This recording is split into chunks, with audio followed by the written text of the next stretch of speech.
Rapunzel. Once upon a time in a city there lived a man and a woman. They had long wished for a child, but despite all their hope, their wish remained unfulfilled for a long time. From the back window of their house one could see into the garden of the neighboring property, where the most beautiful herbs and plants grew behind a high wall. The sight was a delight, and the woman often looked longingly into the garden. One day she noticed fresh lettuce sprouts beginning to grow. Every day the rampion grew in the summer sun, and with each passing day the woman's desire to taste the lettuce grew stronger. However, the garden and everything in it belonged to a powerful sorceress. No one dared to set foot in the garden for fear of incurring her wrath. As time passed, the woman's desire turned into longing, and each day she became weaker and more despondent until she looked utterly miserable.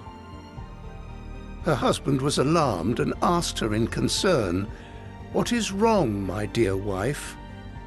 "Ah," she replied, "if I do not get to eat some rampion from the garden behind our house, I fear I will soon die." With these words ringing in his ears, the man could find no peace.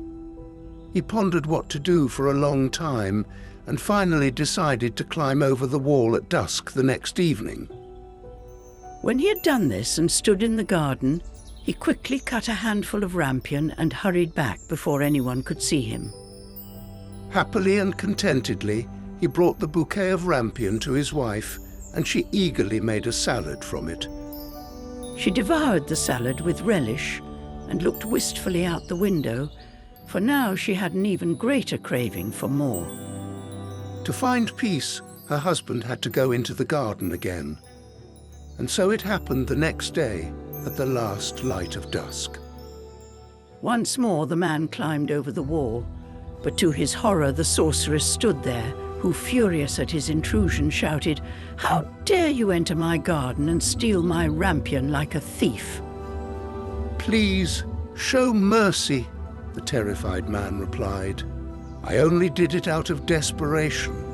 My wife saw your rampion from her window and feels such great cravings that she would die if she did not eat it." At this, the sorceress's anger began to subside, and she spoke, "If that is the case, I will allow you to pick the rampion. You may even take as much as you like, but there is one condition." The man nodded hopefully and was about to agree when the sorceress continued, "You must give me the child your wife will bear. It will be well cared for with me, and I will treat it as a mother would." The man hesitated for a moment, but finally agreed, for his fear and concern for his wife were too great. Upon his return with the lettuce, his wife eagerly ate it over the following days until her hunger was satisfied. A few months later, she gave birth to a beautiful daughter. No sooner had the birth occurred than the sorceress arrived to claim the child. She named the girl Rapunzel and disappeared with her into the forest. The years passed, and Rapunzel grew into the most beautiful child under the sun. At the age of 12, the sorceress brought the girl to a high tower in the middle of a dark forest. The tower was unique, for it had neither a door nor stairs. Only a small window stood high above the treetops. Whenever the sorceress wished to enter, she would call, "Rapunzel, Rapunzel, let down your hair." Rapunzel had magnificent long golden hair. Whenever the sorceress called, she would untie her braids and fasten them around a window hook to let them down, and the sorceress would climb up. Thus the years passed, and Rapunzel lived with the sorceress in the seclusion of the forest. Until one day, the son of the king rode through the forest and happened to pass by the tower. He heard a lovely song and tied his horse to listen. It was Rapunzel singing in the loneliness of her tower. She had no idea that the prince was listening intently, and so she sang joyfully on.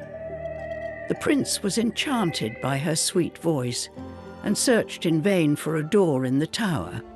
When evening came, he rode back to his father's castle, but he could not forget the voice and the mysterious girl. So he returned to the forest every day to listen to the singing. One day, while sitting on the ground leaning against a tree, he saw a sorceress approach and call up, "Rapunzel, Rapunzel, let down your hair." Rapunzel let down her hair, and the sorceress climbed up. "Is that the way up?" the prince thought. "I'll try my luck as well." The next day, just before dusk, he stood by the tower and called, "Rapunzel, Rapunzel, let down your hair." And the hair came down, and the prince climbed up. Rapunzel was startled when she saw the unfamiliar figure in the tower, for she had never seen a man before. And the prince was handsome and kind. He told her that her singing had brought him there, and that her sweet voice had touched his heart. He couldn't find peace. He had to meet her. Rapunzel lost all fear and doubt. When the young prince asked for her hand in marriage, she happily agreed. She thought that the young man would love her more than old Mother Gothel, who kept her in the tower. She said, "I will gladly go with you, but I don't know how to leave the tower. When you come next, bring a piece of silk, and bit by bit I will weave a ladder from it. Once it's done, I will climb down and ride away with you to the castle." So they planned to meet every evening.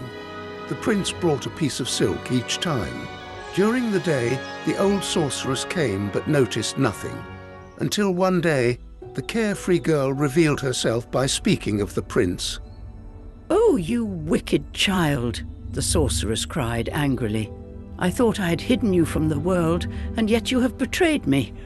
The sorceress's rage knew no bounds. In a fit of fury, she grabbed Rapunzel's hair, twisted it twice in her hand, and took a sharp pair of scissors. Snip, snap! She cut off Rapunzel's long golden hair, and it fell to the ground.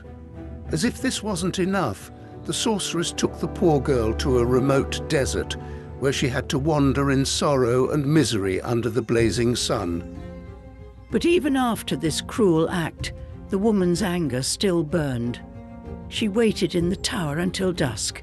When she heard the prince calling, she tied the cut-off braid to the window frame and let the hair down. The prince climbed up, unsuspecting, only to find not his beloved Rapunzel, but the old sorceress glaring at him with poisonous eyes. "Aha!" she sneered. "You've come to steal my treasure? But the beautiful bird no longer sings in the nest. The cat has taken it, and it will scratch your eyes out too.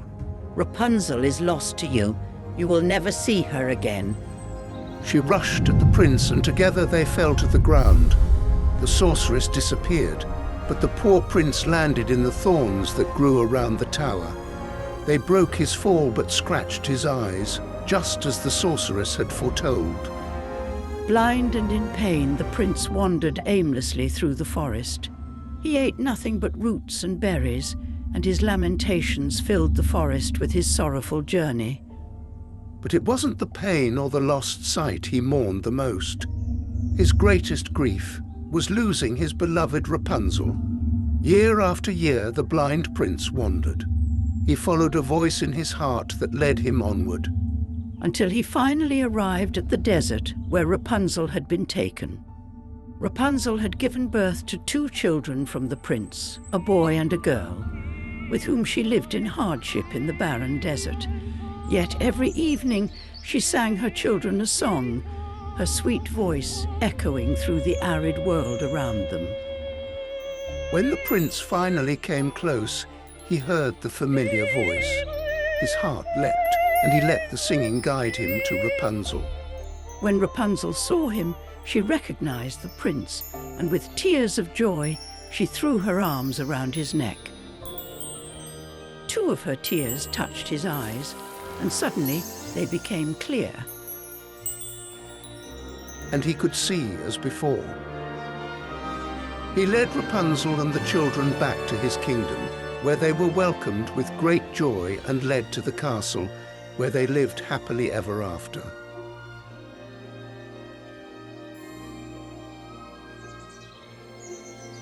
Follow our YouTube channel and don't miss any of our upcoming episodes.